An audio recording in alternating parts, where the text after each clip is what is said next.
자, 지분 경매 초보자는 이런 물건 하지 마세요. 초보자는 이런 물건 하지 마.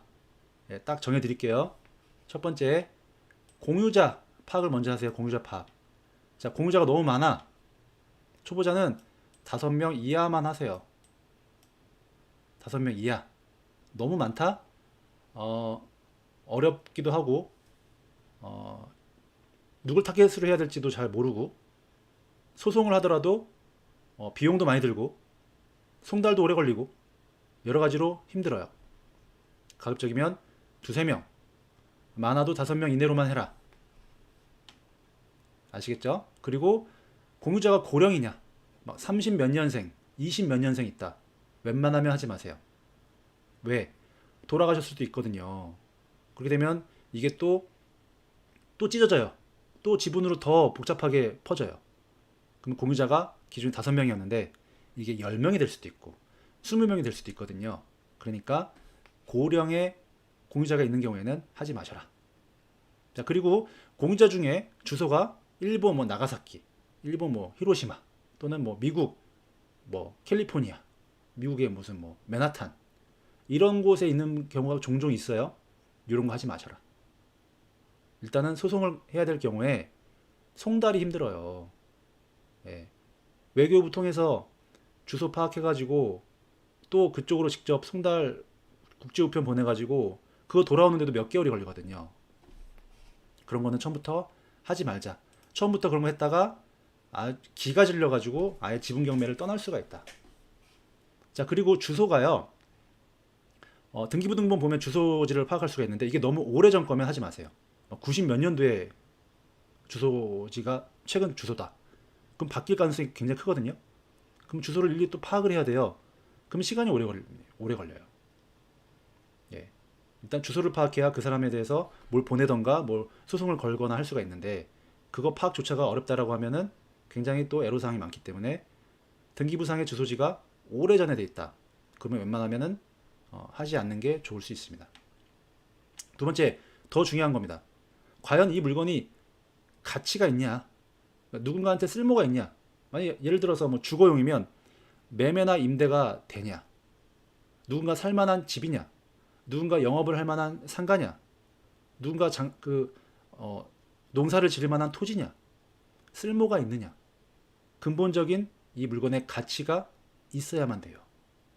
두 번째, 누군가한테 필요하느냐? 공유자든 제3자든 누군가한테 이 물건이, 이 부동산이 꼭 필요하냐? 정말 그게 핵심이에요. 꼭 필요한 사람 한 사람만 찾을 수 있다고 하더라도 이거를 수익을 낼 수가 있거든요. 그래서 누군가한테 꼭 필요로 한 물건인지가 중요합니다. 자, 세 번째는 매매가 되느냐. 제가 아까 협상할 때 4가지 옵션이 있다고 했잖아요. 그 중에 우리 같이 팔자, 우리 같이 부동산에 전체를 내놓고 팔자 했을 때 팔려야 될 거 아니에요? 팔려야지 이게 해결이 될 거잖아요. 근데 아무리 내놓고 아무리 싸게 해도 뭐 안 팔려. 이게 안 팔리는 물건이야. 그냥 안 팔리는 지역이야. 여기는 원래 안 팔려요. 이렇게 돼버리면 어떻게 돼요? 기껏 협상해서 파는 것까지 됐는데 안 팔리니까 이도저도 안 돼버리는 거죠. 네. 최소한 그 정도는 파악해야 된다는 거예요. 팔리는 물건이냐, 또는 임대가 나가는 물건이냐. 자, 그리고 또 중요한 게 제가 이게 운이 없으면 2년, 3년 갈 수도 있다 그랬죠. 그럼 어떻게 돼요? 2년, 3년 그때 그 이후로 갔을 때 얘가 미래 가치가 좋냐 안 좋냐, 미래 가치가 점점 떨어지는 거냐, 미래 가치가 점점 올라가는 거냐, 그것까지 판단해서 같이 판단해야겠죠. 그래서 내가 투자를 할 거냐, 투자할 거면 얼마에 들어갈 거냐 라는 걸 정해야겠죠. 이런 것들 종합적으로 고려해서. 자, 그리고 기존의 이 물건에 만약에 아파트예요, 또는 빌라예요. 여기에 선순위 대항력인 임차인이 있어. 근데 2분의 1 지분만 나온 거야. 이 사람이 1억에 살고 있대요.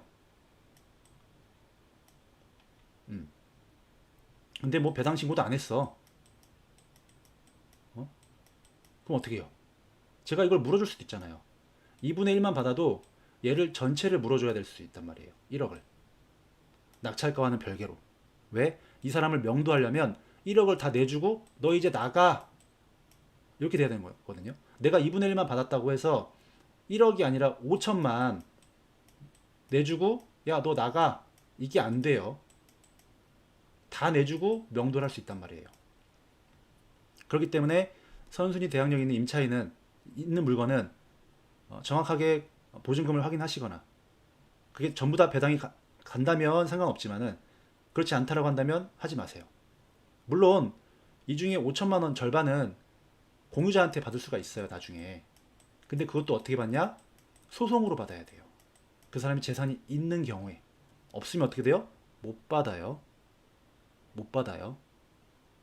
그러니까 초보자는 하지 마라. 자, 그리고 건물만 지분으로 나온 경우, 토지만 지분으로 나온 경우가 있어요. 이런 거 하지 마세요. 네, 이런 거 하지 마세요.